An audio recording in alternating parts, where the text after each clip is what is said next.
Assalamu alaikum. Worschatz لغاتونه یا ذخیره لغاتونه. Das ist eine Nadel. Das ist eine Nadel da یو ستنده. دویم Das ist ein Nägel. Das ist ein Nägel دا یو تار دم هغه د کارو ګنډلو لپاره کارول کیږي. دریم Das ist eine Hose.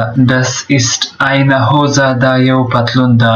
Das ist ein T-shirt دا یو टी-شرټ ده. همدارنګه Das ist ein Kleid دا یو کمیس ده. ورپسې Das ist eine Kappe.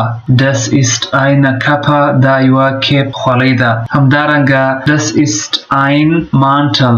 Das ist ein Mantel دا یو کوټ ده. تصویر کې وینئ. همدارنګه اخیرنی هم Das ist ein Schuh. Das ist ein Schuh معنا دا یو بوټ یا ګوټ ده. چې نن تر راتګ مو مننه.